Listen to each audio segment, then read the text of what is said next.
On this week's episode of Top of the List, we continue our MCU series with Phase 3 Part 1. We go all the way from Civil War to Black Panther. Stay tuned as we find out what is on top of the list.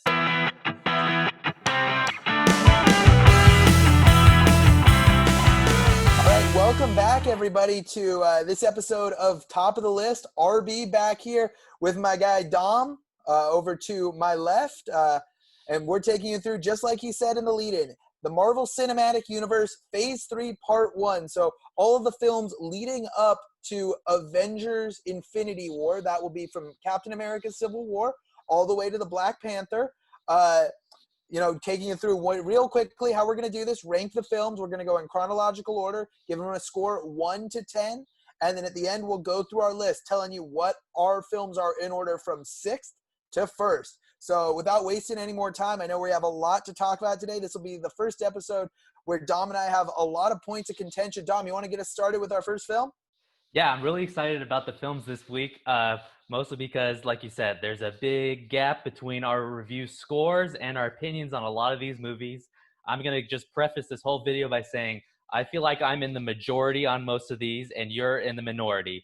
I don't know if you agree with that statement. What do you think, Ryan? I think you're right there, but I think that's what's so great about this show. You know, we love getting to share our opinions with our fans out there. And, for those of you watching on YouTube, be sure to drop down in the comments what your thoughts are. You know, are you in the majority? Do you agree with Dom? Or maybe do you stray a little bit like myself? Definitely give us, as well as a like to this video and a subscribe. Go ahead and drop down in the comments what you think about our ratings and what your ratings are as well. Awesome. Yeah. And quick shout out to Friends. Maybe we should do an episode in the future on Friends, bro, because I'm wearing this because HBO Max just launched and you can watch all the episodes of Friends on there and lots of other great stuff. Studio Ghibli. Love Friends. I know you do too, Ryan.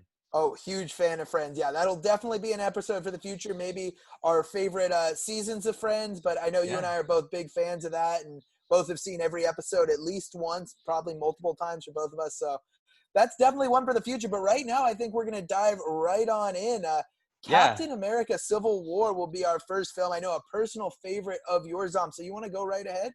Yeah, Captain America Civil War. This film came out in 2016.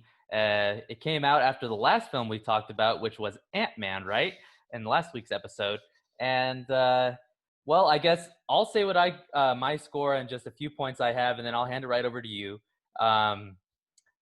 Little backstory for me on Captain America Civil War. This came out in my freshman year in college, the same as it is for Ryan. We both went to college at the same amount of time. So I made a bunch of friends freshman year, and we all lived in the same dorm, and turns out we were all big superhero fans. So we got a huge group of guys, and we all went and we saw Civil War. We were hyped. We got the tickets the first day it came out, and this is just to make you understand why I'm giving this such a high score.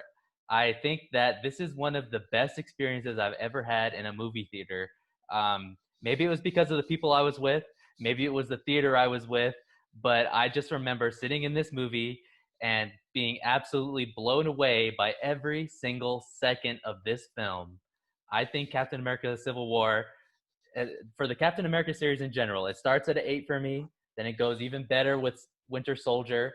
And then I think it caps it all off. Civil War is a 10 out of 10, masterpiece, one of the best movies I've ever seen, top 10 of all time for me. And I think that the action is pretty amazing in this movie, just like it was in Winter Soldier. The Russo brothers directed this one, carried it right over into this movie. And this time they have a lot more characters and a lot more superpowers to play with, which totally enhances the action by like 10. And they introduced a lot of new characters. I know you're going to definitely be talking about that, Ryan. Namely Black Panther and namely, who's the other character they introduced? Spider-Man. Oh! Tom Holland. Come on. Already losing your credibility here because you forget that Tom Holland debuts as Spider-Man in this film, as Peter Parker. Oh my gosh. I remember watching the trailer that they released for this and seeing Spider-Man at the trailer. Hey, everybody. That was so cool. Dude, Spider-Man in the MCU. I remember I was so hyped, and his introduction in this movie is pretty awesome. So 10 out of 10 for me, Ryan. What are your points on this one? I have no problem saying that this is a great film. So off the bat, I'll tell you, 8 out of 10 is my score. Now, I Cool. want to reference back to the last episode. I know Mhm. you had referred to a film that we both love, The Winter Soldier, as a political thriller. Okay. Uh, I definitely see that a lot in this film too. I mean, the basis of this film is the Sokovia Accords, government sanctions essentially on superhero activity or government oversight at least. And it becomes another political thriller that has a lot to do with to allow the government to control the Avengers or not. We see that Tony Stark butting heads with Steve Rogers in this film. That being said, I think whereas there was awesome action split up with great political commentary in The Winter Soldier. With this film, I think they cut back a little bit on the action because you have that huge scene at the airport, without a doubt one of the greatest fight scenes of any film, greatest action scenes of any film all time. The scene at the airport where you have literally both teams just going at it, and that is an awesome scene. But because you have so much action jam-packed into that scene, I think the rest of the film dialed back a little bit on the action. So that's one of my knocks for this film. The other one I have to say is, after you have that awesome airport scene, you kind of want to see the film wrapped up in a nice bow. I think after that scene, you want to see the end of the film following the climax. And I feel like we have quite a bit of film to go after that scene before we finally get the end. I mean, we go to Siberia, we find all the other Winter Soldiers killed. We have Tony Stark's revelation about Bucky, the Winter Soldier. I don't want to go too far in the spoilers for those of you who haven't seen it, but I just feel like after that awesome climactic action scene, the film kind of dragged afterwards. And that's where I knocked this film. Once again, a great film, 8 out of 10. There's nothing wrong with that score, but that's why I would not call it an excellent film or a masterpiece of cinema. It's just a great film that I can watch again and again. You know what? I have no qualms with you saying that, but I have to thoroughly disagree, dude. I mean, okay, so here's my point. I know you think this film has a few pacing issues, and that's why you don't give it as high as a score as I do. And I think that what you think is slow, or like, I don't know, maybe you can fill me in a little bit more on this. Are you talking about like the parts that are slow are when they're all debating about what to do, what side to join on the Sokovia Accords? Is that what you're talking about? That part is So slow? in the first half of the film, following the explosion scene, Yeah. yes, I find that whole section, the debates over the Sokovia Accord, there's some snappy back and forth between Tony Stark, between Robert Downey Jr., and Chris Evans, Steve Rogers. But I find that part of the film to really drag on until we get, you have to introduce the new characters. And might I say that just the introduction of Black Panther and Peter Parker in this film make this film amazing. Definitely. But overall, I Amazing. You find said it. Amazing. It's a 9 out of 10. I can't give it a 9 out of 10. I'm sorry. Why? I'm Why? telling you, because it is very slow in between that opening. It may not be the opening scene, but our initial conflict, the explosion that Wanda Maximoff throws into the building, Great scene. and then slow. Then we get this awesome fight at the airport, and then slow. Neat fight scene in Siberia, where they see all the other Winter Soldiers shot dead by Helmut Zemo, who, by the way, is an extremely boring villain. Not a fan at all. And then we end. Can you We end guys the believe film. this guy? He said Zemo is a boring villain. This guy's okay. That's what I haven't said. The villains in this movie, amazing. Some of the best villains I've seen in an MCU film. Zemo's plan is so heartbreaking. Like the whole time, you kind of think he's okay. He's a terrorist. He's going after something. He's so menacing. He's making this an absolute thriller. You want to know what he's doing. What's with this date he keeps repeating? Why is he drowned this guy in his own house? Why is he infiltrating? He's a master infiltrator. He has everything perfectly lined up, and his plan is flawless. Ryan, I was sure you would love Zemo in this movie because you know what, Ryan? He's like the Joker of the MCU in this movie. He has every little thing planned so he could tear apart our heroes, not physically, but emotionally, just like the Joker does in The Dark Knight. He doesn't just attack Batman with brute strength. He attacks him with his mind. He breaks him down by his morals, just like he tries to break down Captain America by his morals. He tries to break down Iron Man by his morals. Everybody is in such an emotional character arc in this movie. Everyone has an emotional through line all the way to the end, which is pulled through. And I know you disagree, Ryan. I think it's even better than the giant scene. Don't get me wrong. The giant scene where we get to see Giant Man finally come through. We get to finally see Black Panther fight Hawkeye. Oh, I don't care. Who are you? I don't care. I love that part. Lots of great lines in the airport battle. Totally jaw-dropping scene. Everyone in the theater was cheering when I watched it. Jaw was on the floor, edge of my seat, totally insane. 10 out of 10 by that point, easily. But I think the fight that really made this a 10 out of 10 for me even more, what I knew this would be one of the most unique experiences I've ever seen in the movie theater and on a TV screen at all, was that emotional fight between Captain America. This is the emotional core of these two characters, Ryan. To see these two guys that have been friends and allies for most of the movies we've seen, they've always backed one another up, except for in Age of Ultron, the seeds were planted that Tony, he made all the Ultron robots, and Captain America wasn't cool with that. But now it was Tony that was kind of causing the trouble, and Captain America was Mr. Right. In this movie, it's reversed. Captain America knew all along. Come on, everybody knows spoilers by now. But Captain America knew all along that Bucky had killed his parents, and he chose not to say that. And this, just like Zemo says in that scene, there's a fleck of green in those blue eyes. There's one slight flaw in Captain America's character. He couldn't tell Tony Stark that Bucky killed his parents because, like he says at the end of the movie, which I think the end of the movie where, they're kind of separated and it's a total status quo shift for the rest of the MCU films after this. Complete change. That the Avengers are broken up at the end of this movie, and that Captain America and Iron Man aren't on speaking terms. And it breaks everyone, and it breaks Captain America. I don't know. I think you're wrong on this one, Ryan. I think it's at least a 9. For me, it's a 10. Yeah, well, going back to your point about Zemo, yes, Helmut Zemo as a villain has an excellent, well-executed plan. He is truly conniving, evil, and like you said, I like the comparison to the Joker. But you are not going to tell me that Daniel Bruhl, who played Helmut Zemo, had the charisma on screen that a Jack Nicholson, that a what is Heath Ledger. Heath Ledger, thank you, or even Joaquin Phoenix.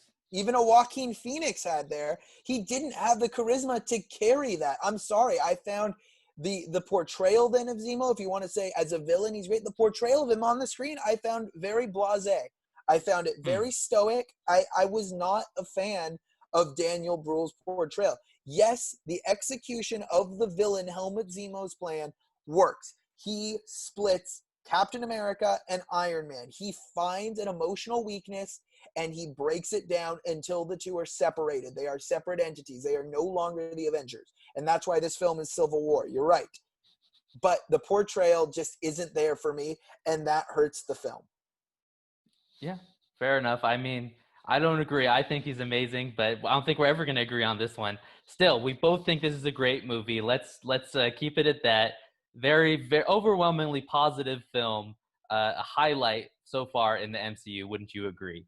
Oh, absolutely. Yes. Yeah. This is a great film, as I said, an 8 out of 10. So if we're giving it at least a great rating, this is a film that is definitely one of the primary pillars of the Marvel Cinematic Universe, especially thus far. So definitely a great film. Like I said, you rated a lot more. This show's about opinion. So I'm glad to hear you out. I'm going to stick with my score of an 8 out of 10. You're a 10 out of 10, right, Dom? That's right. All right. And I think we've said about as much as we can about this one. How about our next film? I think we're going to move on to Doctor Strange. Yeah, so I mean, obviously we could talk about Civil War all day if we wanted to. So Captain America came out in May 6th, and then shortly after, in November 2016, Doctor Strange followed. And now we're going to see, we had a few disagreements on Civil War, but mostly our overall score was positive. We're going to see a huge deviation here. For me, Doctor Strange, played by Benedict Cumberbatch. Um, let's see. I'm positive on this film. Ryan's negative. I I think that this film is at least an 8.5 out of 10. I thought that it might be a 9. I think it's. I'm gonna say 8.5 out of 10 right here. 8.5 out of 10. Um, this movie is. Let me say what I think that you might agree with me on in this one. I know that you are on the other side of the spectrum, definitely in the minority on this one. On this, so here's what I think the common complaints are on this film. Um, Number one, it's an origin story we've seen before. This is very similar to Iron Man. Doctor Strange, as a character, is very similar to Iron Man, and his upbringing is very similar to Iron Man as well. Number two, the CGI character at the end is very noticeable. Although I have a counterpoint for that, I'll mention on a little bit later. But I think another big thing in this movie is that there's a lot of exposition. There's a lot of explaining what things are in this world, because this is the first time we get magic in the MCU. So everything has to be explained. All these artifacts have to be explained. For those of you that aren't watching on YouTube, that was a yawn. Oh, Yes. okay. Oh, yes, yeah. That was a yawn for you out there. Oh, it sounded like you might have gotten attacked for the podcast viewers. But yeah, no, there's a lot of explaining. I think the comedy is good in this movie. I think the action is awesome in this movie. Scott Derrickson directed this movie, and I got to say, the visuals in this movie are some of the best I've seen. Inception level world bending kind of stuff. Inception style. I love what he did there. And my counterpoint for the CGI character at the end, spoiler alert, Dormammu shows up at the end. When he enters into that dimension at the end, I think it's the mirror dimension. I'm not sure if that's what it's called. Dark dimension. They're in the dark dimension, exactly. The dark dimension. Where time does not exist. Yep. I'm gonna flex my English major muscles a little bit here. So at the end of my college career, bro, I had to make I took a graphic novels course, and I had to make a PowerPoint on a superhero. And I had to explain everything about it, and everyone picked all my favorite ones. So I said, you know what? I'm gonna pull through. I'm gonna do Doctor Strange. No one else had Doctor Strange. No one was giving him any love. Did Doctor Strange, and I found out a lot about Steve Ditko, the guy that created a lot of the artwork. And the one thing I love about this movie is that this movie stays true to Steve Ditko's awesome artwork. The VFX artists in this movie did an out of the park home run job on this. You know what? I think I can agree with you there. The saving grace of this film for me are the visual effects. They are awesome in this film. Everything else in this film, completely average. The visual effects will allow this film to be a 5.5 out of 10 for me. So it's not a 5. It's slightly above average. The mirror dimension, as you mentioned, awesome scenes. Like you said, Inception, which I know is a film that we both love. Yep. Inception level cinematography and graphic design there. It's awesome. Everything else about this film is completely average. I do not like Benedict Cumberbatch's his performance in this film. I do not like any of the supporting cast around him in this film. Rachel McAdams? I do not like Rachel McAdams in this film. She is completely and totally a background character, a character that seems somewhat unnecessary to this film. She's there to give him a love interest. I can agree with that. My major flaw with this film, this is a man of science. Tony Stark was a man of science who was able to invent his way into his powers. Stephen Strange is a man of science, a world-renowned neurosurgeon who is willing to believe in magic. And that is wrong. That is incorrect. False, flawed.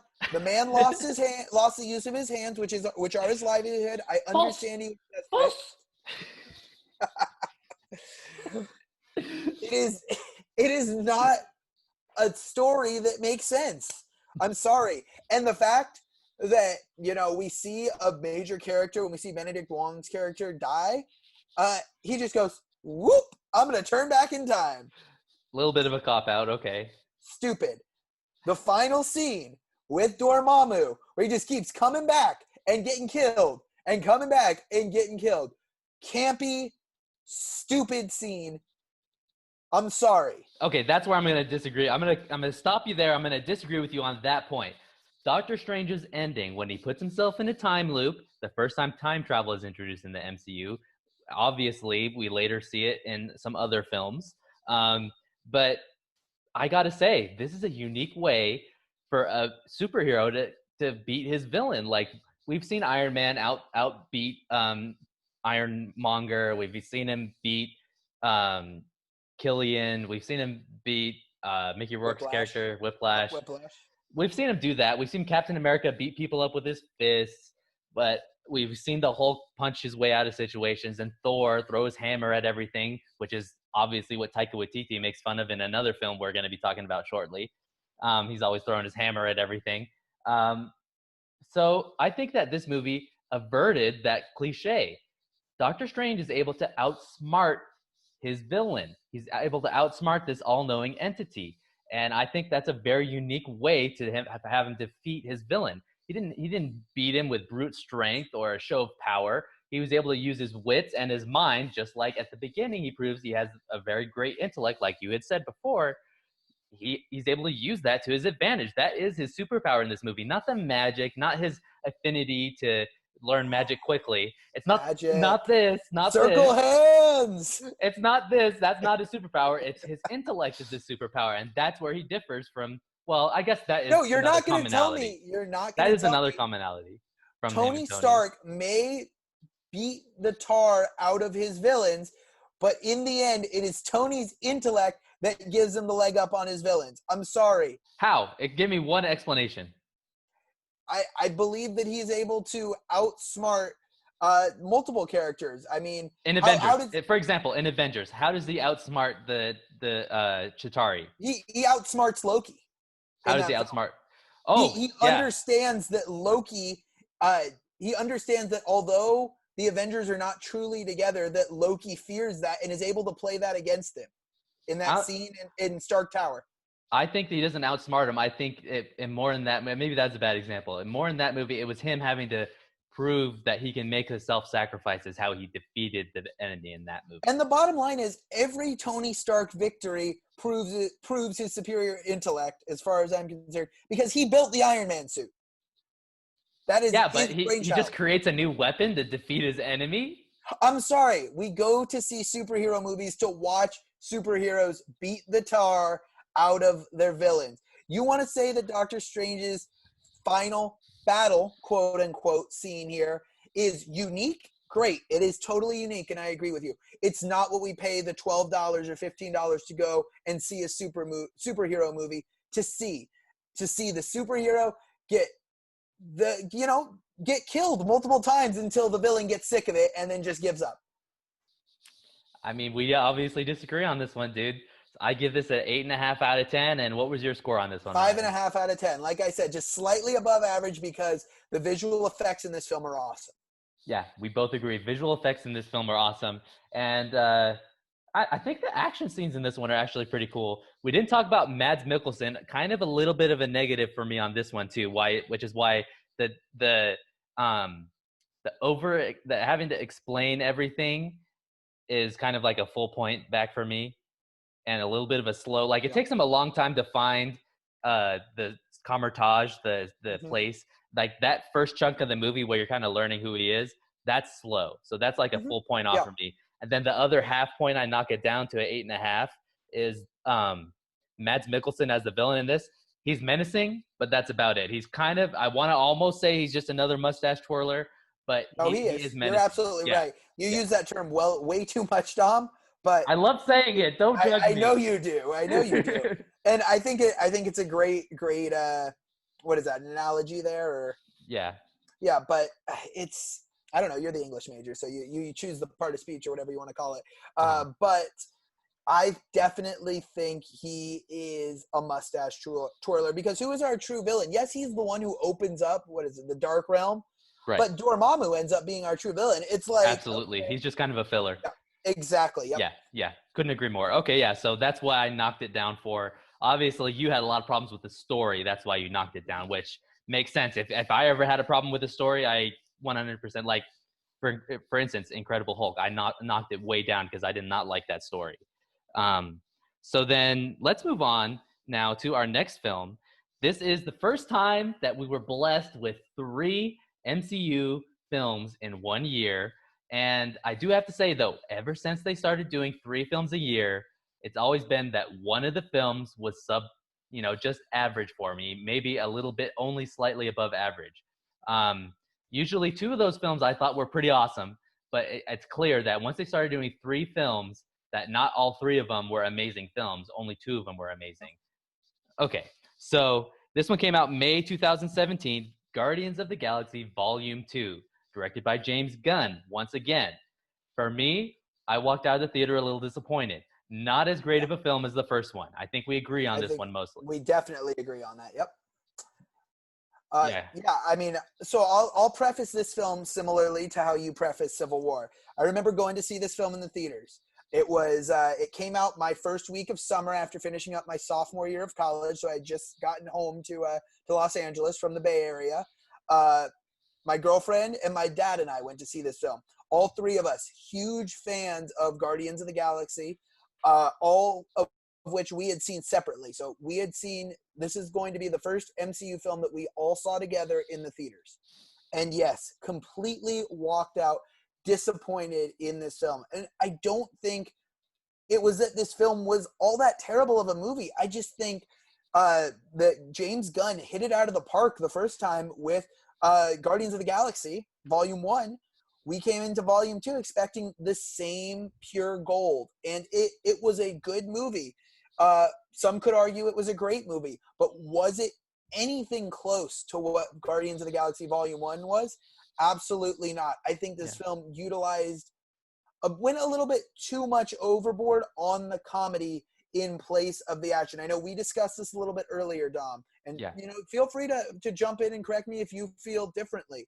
But that opening scene, we have a battle between the Guardians and the big, I don't even know what it is, the big alien monster with the circular teeth. Yeah. Could have been an extremely awesome action battle scene. And what do we get? We get Baby Groot dancing around as the rest of the rest of the Guardians battle it out. Now, this could have been an awesome scene if we had more action later on in the film. But once again, James Gunn, I think, relied a bit too much on the campiness, on the comedy, in place of the action in this film, which knocks it down a few points for me. So I'm going to come out and give this film a score of 7.5 out of 10. Borderline, it's a good film. It's better than a good film. Not quite a great film. Disappointed because I expected Guardians 1, but still a great, close to a great film. And I think Kurt Russell's pretty awesome as the villain in this film. Okay, yeah. I think I'm going to give it exactly the same score as you, 7.5 out of 10. I think that we agree on most of the part with Great Baby Groot didn't bother me as much. Not quite that big of a deal for me. But I think James Gunn had what we could call a good problem, as in he had to make a film that was equally as exciting as the first film, which he made such a great first film that it was almost impossible to do that because we loved that film so much, the first one, and he had a lot to live up to, and I think it was almost impossible that he could meet our expectations. But now, as to say, we know we're getting Volume 3. I think that enough time has passed that now we've been hyping it up. I think he can surpass this. He can make an excellent third film in the future. But let's talk about this one. So I know we're definitely going to agree on this. The gold people don't need to be in this movie. They are very similar. like we said, or like you said about, Thor: The Dark World. Where we talked about how this film was made so that we get an understanding of the ether. I think this film was very much made so we get an understanding of who these gold people are. The what are they called? The sovereign? No, it's not the sovereign. The sovereign. Oh, okay, perfect. I got that one right. Perfect. Do I get a little badge now, like you got last episode, a little comic book badge? Yep. Now we both have badges. Either way, though, I think a lot of this was there, and we'll see this in the Eternals to introduce us to the character Adam Warlock. And we still have been waiting for that. That was the post-credit scene in this film. The sovereign leader. I will call him Adam. Yep. And then, so I think that's why they were in this film. Definitely, they were kind of wedged in there, as well as to give us a reasoning for why Ego gets on the screen and how he finds Peter Quill. But yeah, very unnecessary. And some people thought it was innovative, it was cool, but how lame is it that your fighter pilots just fighting with little drones like it's a video game? I think it's lame. Takes all the tension out of the movie. Mm-hmm, absolutely. Yeah, totally. And I think one thing we do disagree on is I think Kurt Russell is awesome. I don't think this is one of his best performances. I think let me say this. He's good in the movie, but I think James Gunn made the issue with him in this that he spends a lot of time explaining things in this movie. Yes. I think how in the end where we finally find out how evil Ego is, I think that's where Kurt Russell is truly brilliant in this film. I agree. Before that, yes, I agree. He was sort of, just fell flat as another comedic character, making the jokes. I think, what is it? He says to Peter Quill, to Star-Lord, trying to warm up to him, "Oh, I got to go take a whiz." Yeah, he says a lot of great stuff. This is a very funny movie. But that's not what we needed. I'm sorry. From a god, from a, what is it? A celestial being, a god essentially is what he is. Celestial, yeah.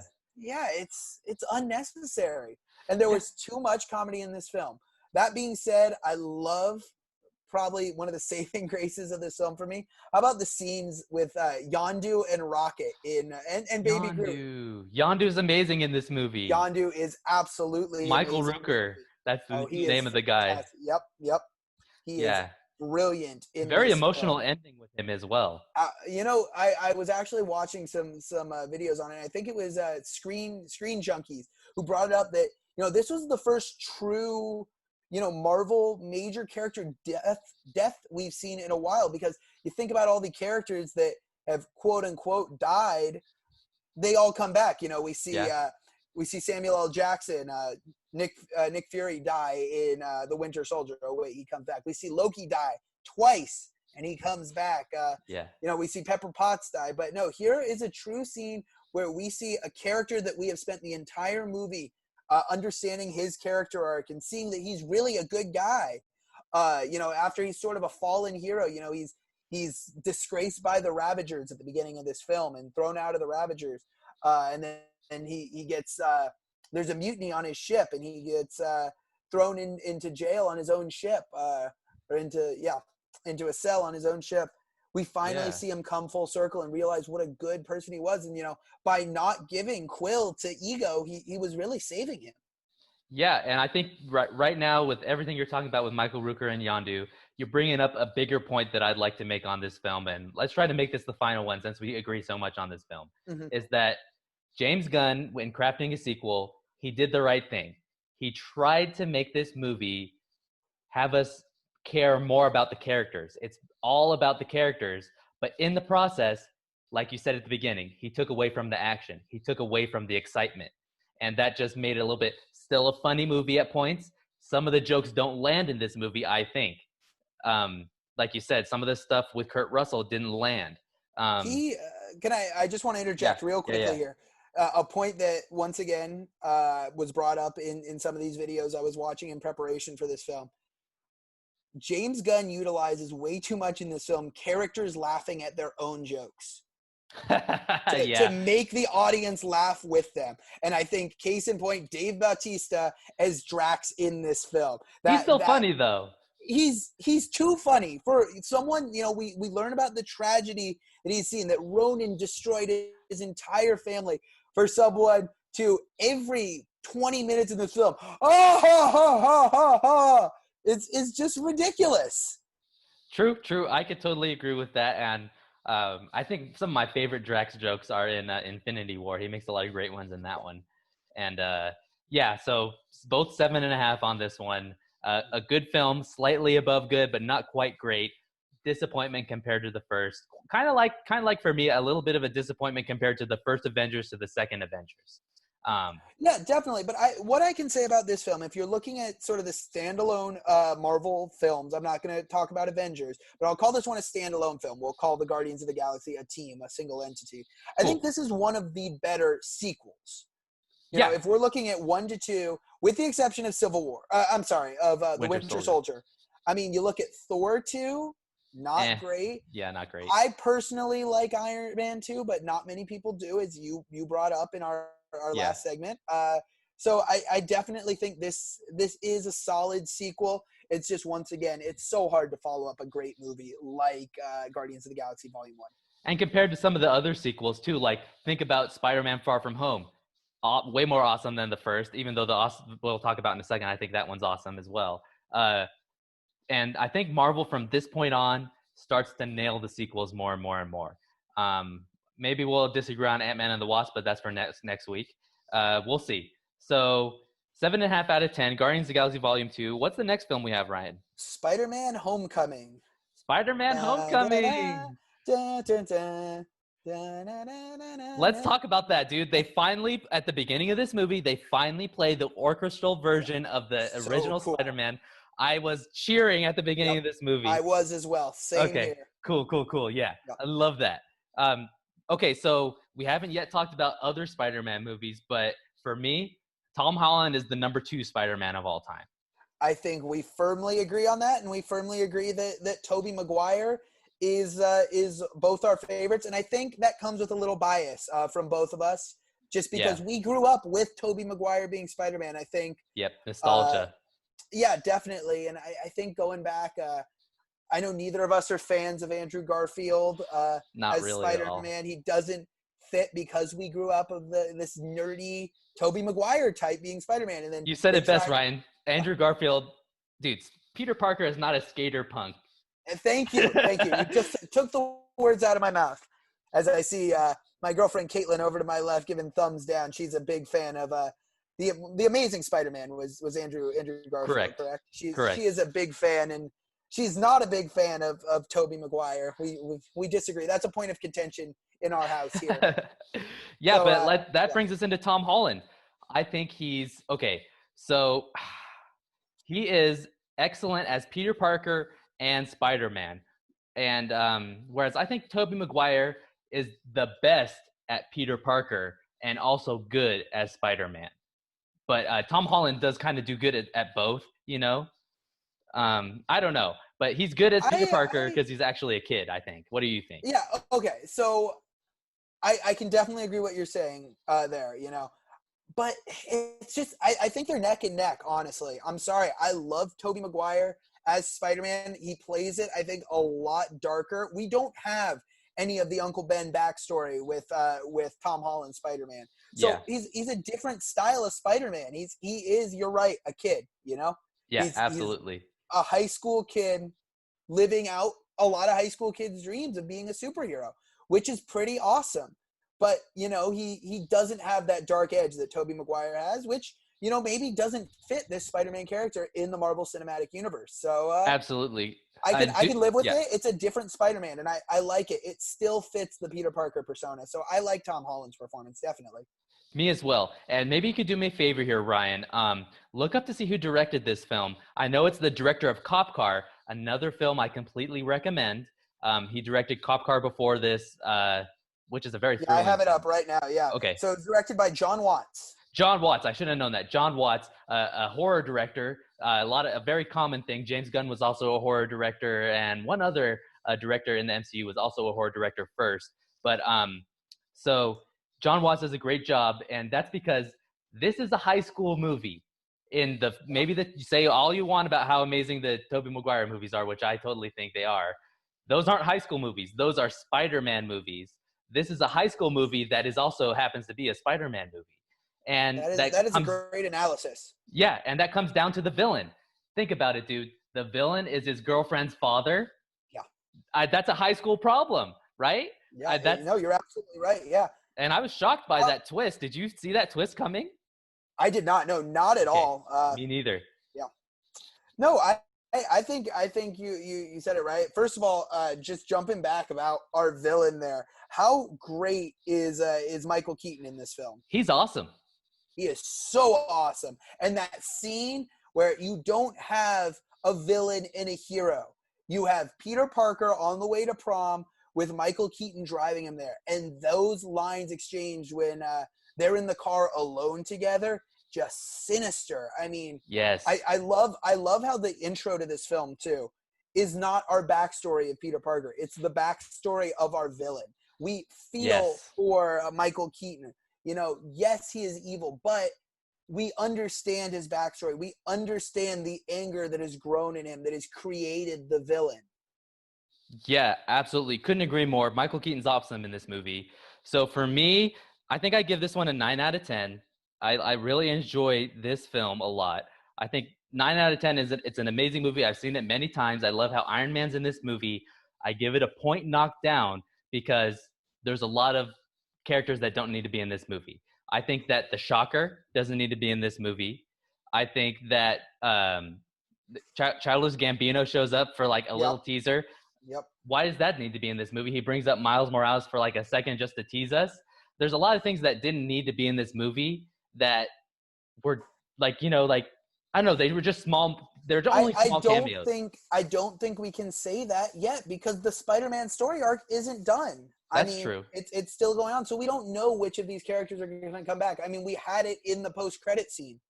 We saw, God, I'm blanking on the actor's name again, but in prison with Michael Keaton in the post-credit scene. Oh, the guy that plays Scorpion?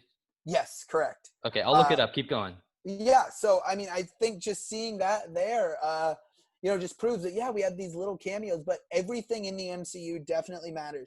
Now, there were, I feel like I'm a broken record here, but I felt like there were pacing problems in this film. Again, Michael Mando is the guy that plays Scorpion. There you go. Okay. So pacing is an issue. Pacing issues in this film. The whole scene in Washington, D.C., and, Peter deciding to join the Quiz Bowl team, is that correct? Or Academic Decathlon, that's what it's called. Yeah. Go on the trip so he can go to Maryland and track down these weapons, and then he gets caught in the warehouse, and he spends the whole time in the warehouse learning all these tools, these new literally a flat spot. Levels. So flat, and yes. It went on for a large amount of time. There were a lot of flat spots in this film, but primarily that one. So I give this film a 7 out of 10. It's a good film, definitely. A good film. Maybe talking with you a little bit about it more, I bump it up to a 7.5. I had forgotten a little bit how awesome Michael Keaton was in this film. But right now, I'm comfortable with sticking with a 7 out of 10. It's a good film. I enjoy it, definitely. If it's on TV and I catch it in the middle of the film, I'm going to watch it. Would I make the time out of my day to watch this film again and again? No. Oh, okay. See, I love watching this film. I love his best friend in this movie, played by Jacob Batalon, is Ned in this movie. He's so funny. He almost stole the show for me. He's great in this movie. I think that this is a point of contention. A lot of people don't like Zendaya in these Spider-Man films. I think she's unique and different in these films. What do you think about Zendaya? No, I definitely agree. Okay. I like the new take on MJ.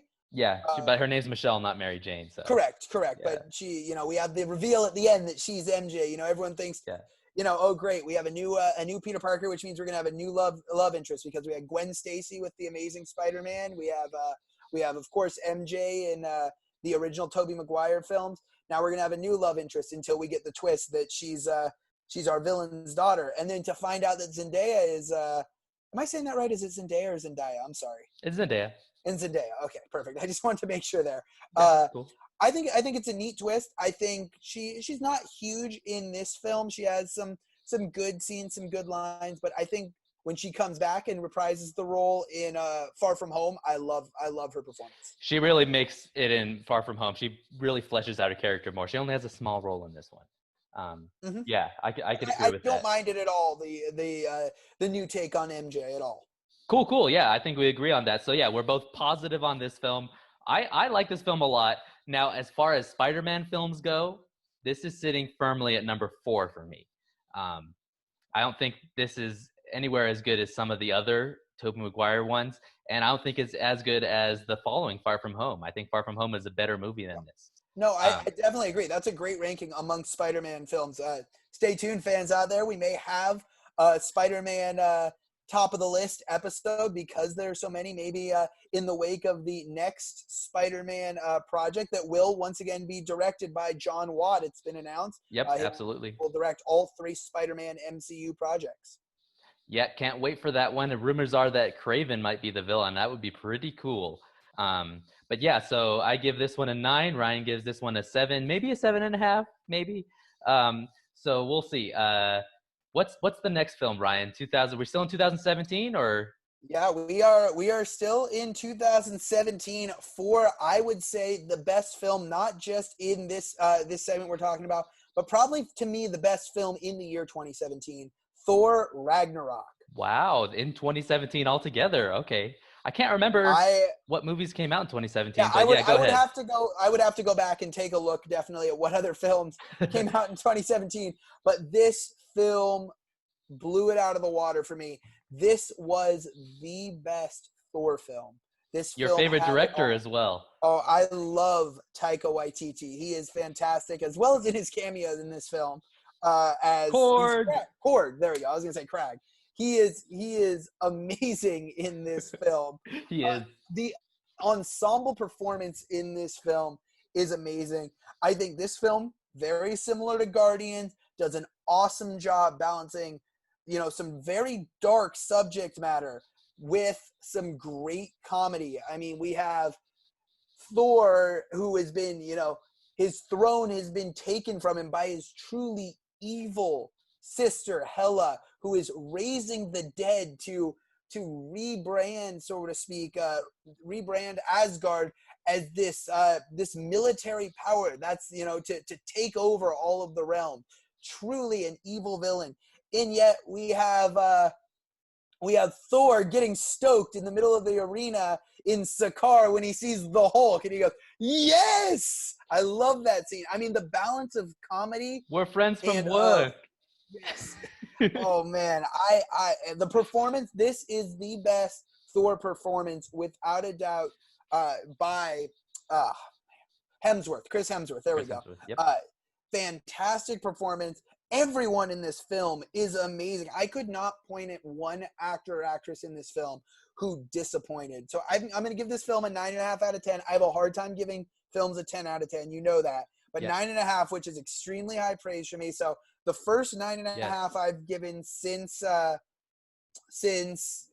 Guardians of the Galaxy Volume 1. It's the third 9.5 that I've given in the MCU.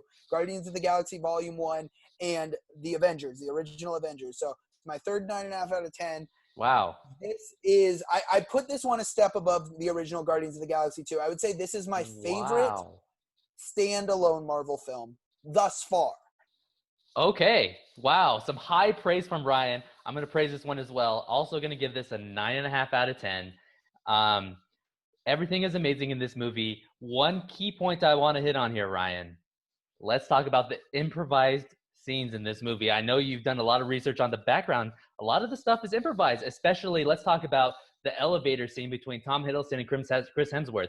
Kind of just was rolling with the punches during the set that time, and they came up with this excellent play on with each other.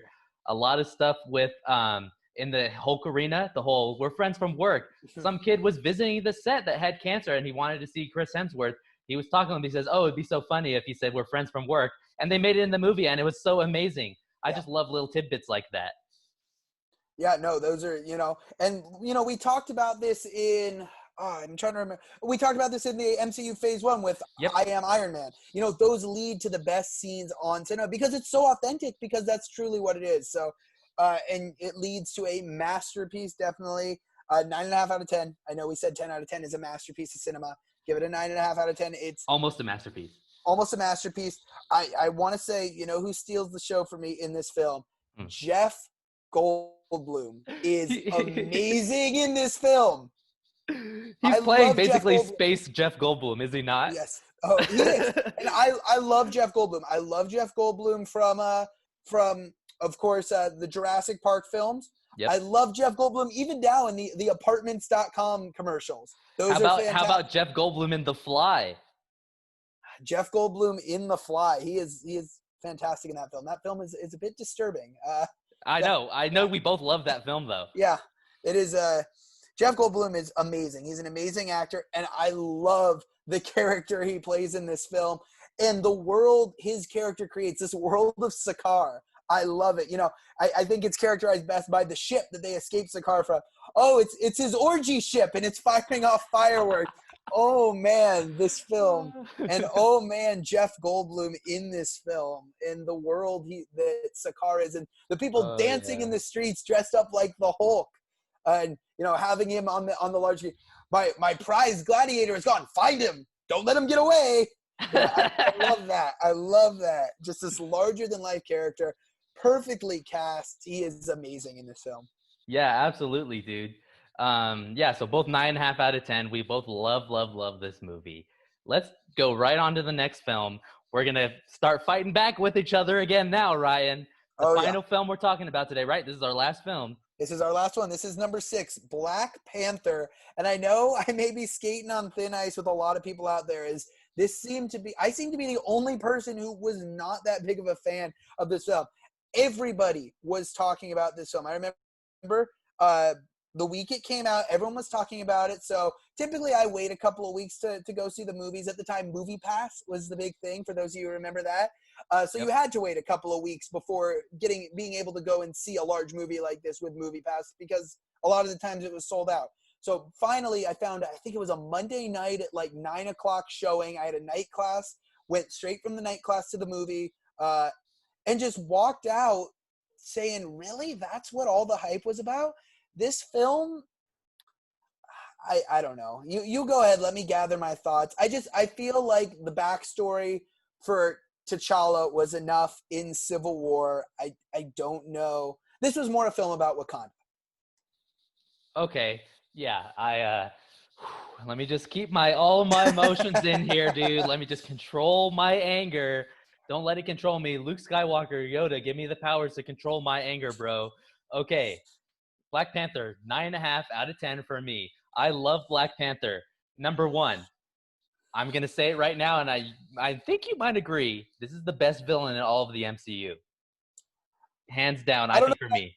Say the best villain, I'd have to take a long time to think about that, but definitely top 3. I love Michael B. Definitely Jordan. Top 3. I love Killmonger. I'm a huge Friday Night Lights fan, so seeing Michael B. Jordan on the big screen was awesome, because he's one of my favorite characters, playing Vince Howard in Friday Night Lights, and I think he kills this role. He is amazing. Have you seen Creed? I have seen Creed. So I've seen Creed 1. I have not seen the sequel yet. I love him in Creed 2 is also good. I did not see Creed on the big screen. I saw it actually working with one of our teams at Menlo. We had a team movie night, and we watched it in one of our lecture halls at Menlo College. But he's a fantastic actor. Yeah. But he is awesome, and in this film, I loved him in Creed. I love him as Vince Howard. I think this is his best role. Yeah, this is definitely his best role. I think that this movie really showed us how to care about the villain, because if you're thinking about it, his point of view was right. Why wouldn't you share all of this amazing technology with the rest of the world, let alone the rest of Africa, right? The people that are hurting, especially the African American people that are hurting over in the States, where he grew up in he grew up in Oakland. Chicago. Oh, Oakland. You're right. It's Oakland. He grew up in Oakland. That's everyone in my theater, when I went and saw this with a couple of my buddies from college. Everyone in my theater, when the title card played, and they played the whole thing where it's the backstory about Wakanda and how the vibranium got there, and then the title card came up and it's like 1980 something, Oakland, California.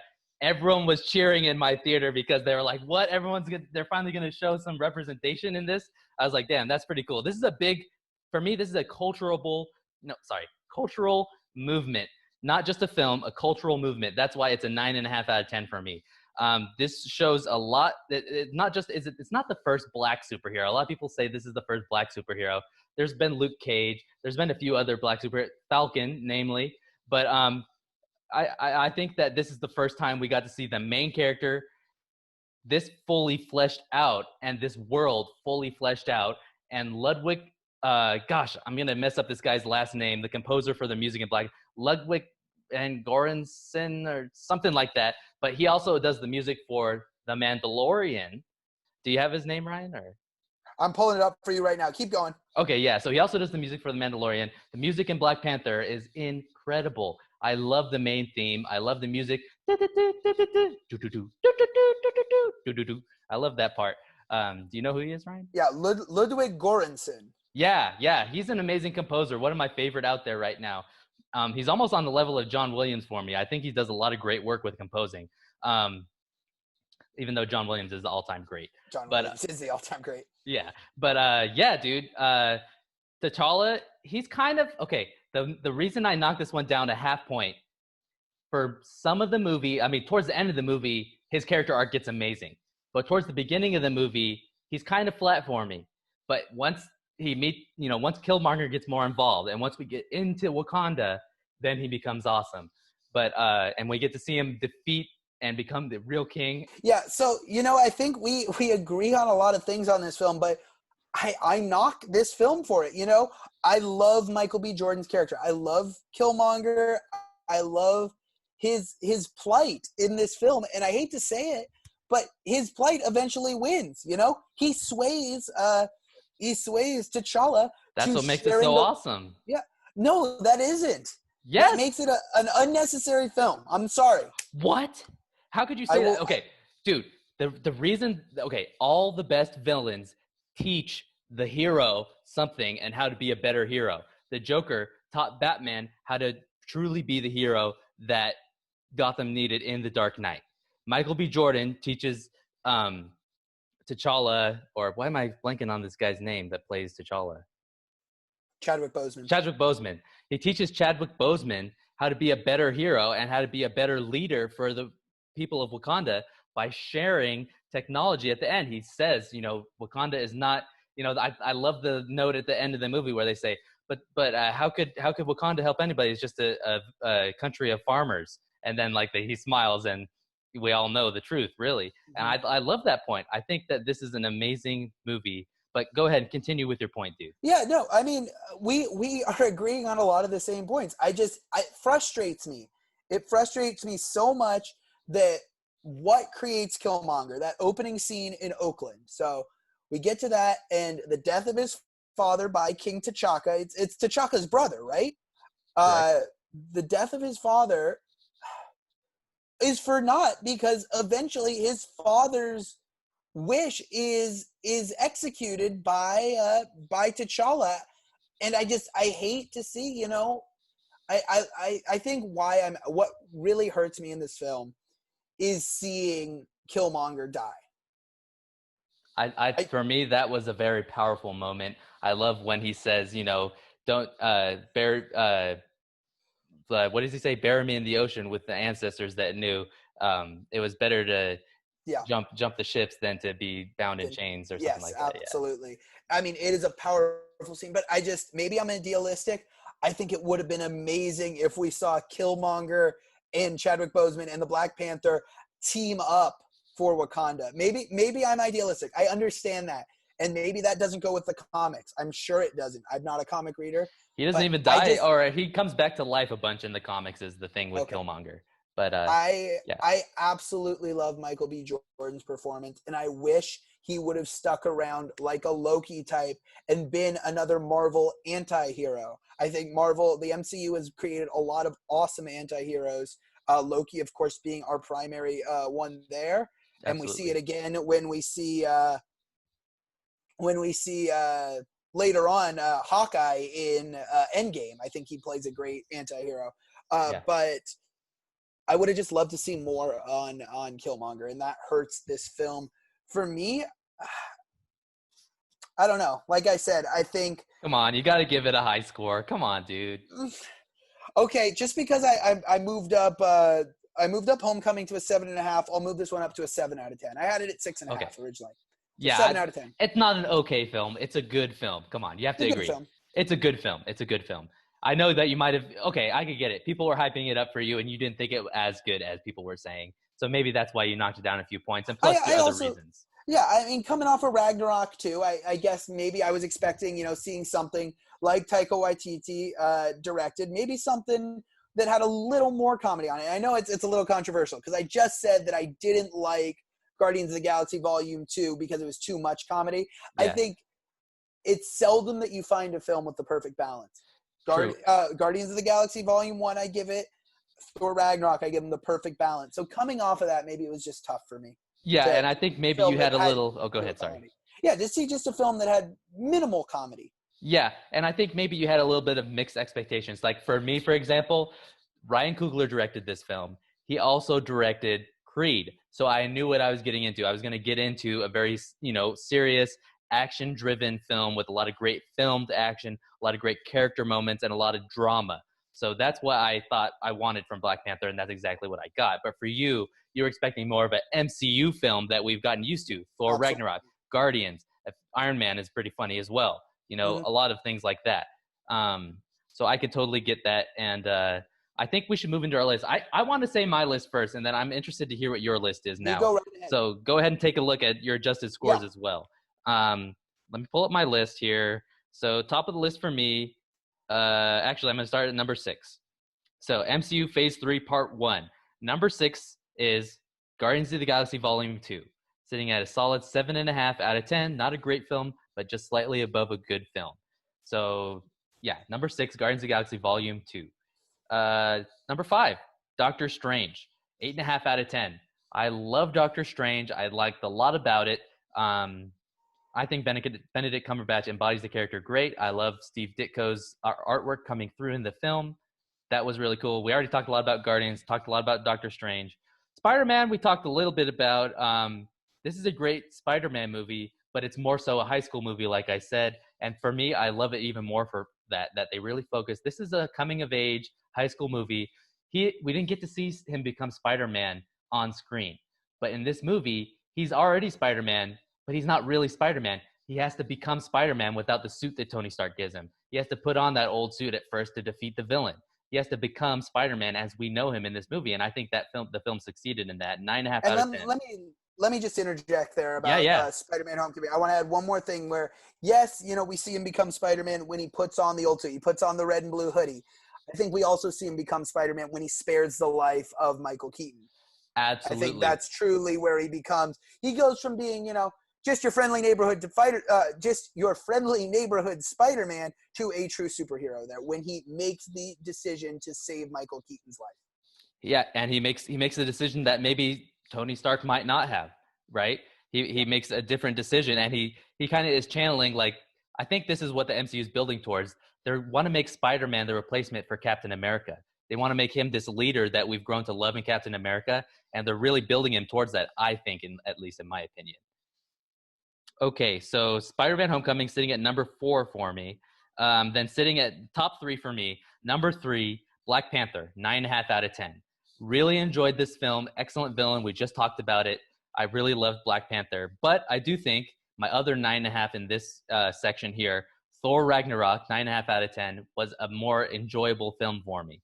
A lot more fun in this film, whereas Black Panther was more of an emotional film for me. I thought Thor Ragnarok had emotions and a lot of fun, a lot of comedy, great action, great performances all around.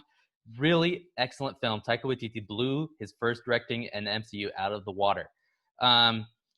Then, of course, you guys already know what number 1 is for me. Top of the list, Captain America Civil War. 10 out of 10. Masterpiece of film. Some incredible moments, both emotional, funny, exciting, thrilling, suspenseful, sad, heartbreaking. Gosh, what an amazing film. So it's such a big status quo change for all of our characters, all the characters we've come to love. They make some huge choices, some huge reveals, big twists and turns. Excellent villain with an emotional turn that his family couldn't, was killed by the Avengers, and that's the reason why he was doing this all along. An emotional payoff for me. Number 1, Captain America Civil War. Go ahead, Ryan. What's your list? Yeah, and so we got deviations galore, so feel free to chime in at any time, Dom. Mm-hmm. But I'll start us off for me. 6, Doctor Strange, 5.5 out of 10. Slightly above average film. Great visual effects, but otherwise it just didn't do it for me. Not a fan of Benedict Cumberbatch. I will say that again and again as we see him on screen more in Infinity War, and then later on in. You don't like him in the other movies? I do not like Benedict Cumberbatch in this role. I do not like him as Stephen Strange. Wow. Okay, go ahead. So 5.5 out of 10, sixth, bottom of my list, I should say. Then at number 5, I'm going to go with Black Panther. So my adjusted score, I give this one a 7 out of 10. It's a good film, definitely. Like I said, I am hurt in this film that there is a huge plight for our villain Killmonger. To see him, yes, he dies and his vision is realized, but it's all this hard work that went, completely ignored for 30 years until finally it takes the death of a great character for T'Challa and the Wakandans to change their mind. That a little bit upset me, and that hurt this film for me. I don't understand fully why Wakanda is such a secret, wants to keep all their technology a secret in the first place. That sort of hurts the plot in my mind. So I give this one a 7 out of 10, puts it in 5th for me. Fourth, I'm going to go with Spider-Man Homecoming, 7.5 out of 10. Like you said, it is a high school film. It does have some slow spots. I like the villain in this film. I definitely like Tom Holland's performance as Spider-Man. So 7.5 out of 10. I put it at number 5 on my list. At 4th, also with a score of 7.5 out of 10, I'm going to go Guardians of the Galaxy Volume 2. Okay. I do like Guardians of the Galaxy a little bit more than Spider-Man. Maybe it's just because of I'm a fan of Sean Gunn or James Gunn. Beg your pardon, I made that mistake last episode as well. Although Sean His Gunn's pretty brother. great in this as well. Yeah, and he's the one who wears the fin when we see the death of Yondu as well. But yeah, Yondu steals the show in this film. Definitely love all the characters in this film. Love this series. So Guardians of the Galaxy Volume 2, also a 7.5 out of 10, and I put it at 3rd on my list. At second, or coming in at 2nd, I'll go with Civil War, Captain America Civil War, 8 out of 10. Some awesome scenes in this film. The introduction of a lot of great characters, but also I think this film suffers with pacing a little bit. 8 out of 10, definitely, for the awesome action scenes. It's a great film. And for the introduction of Spider-Man and Black Panther, who are both incredible in this film. Chadwick Boseman and Tom Holland are great. So is Ant-Man, once again. Scott Lang's back. Paul Rudd, who's one of my favorite characters in the MCU. So 8 out of 10 there in second. And top of my list, 9.5 out of 10, Thor Ragnarok. Without a doubt, I could say, with the exception of the first Avengers, of all the films we've talked about so far, this is my favorite MCU film. Taika Waititi hits it out of the ballpark. An incredible film. Not one character I can complain about. Not one thing I can say negative about this film. 9.5 out of 10. Top of my list, Thor Ragnarok. All right, so there are our lists. Please feel free to let us know what is at the top of the list for you in the comments down below. And don't forget to like and subscribe. Once again, I'm Dom Gonzalez. You can follow me on Instagram and Twitter at DomGonzalez48, DOMGONZALES, and 48 at the end. I'll be posting whenever we post videos on there. And as well, guys, if you don't want to watch on YouTube, feel free to go ahead and follow us on Spotify. We have a podcast version on Spotify. We have a podcast version on Apple Podcasts and all the services that are connected to Apple Podcasts. Like I personally use Pocket Casts on my phone. So what else do we have? Oh, Google Podcasts has just recently put us on there as well, Ryan. So we're on those 3 major ones. We're working on Pandora, and maybe we'll get a few other ones, smaller ones on there as well. But yeah, I know there's been a lot of requests from our friends and viewers that we should get this on a podcast form so you can listen to it while you're driving or while you're cleaning the dishes or something like that. So glad we could get that going for you guys. And yeah, go ahead and take us out, Ryan.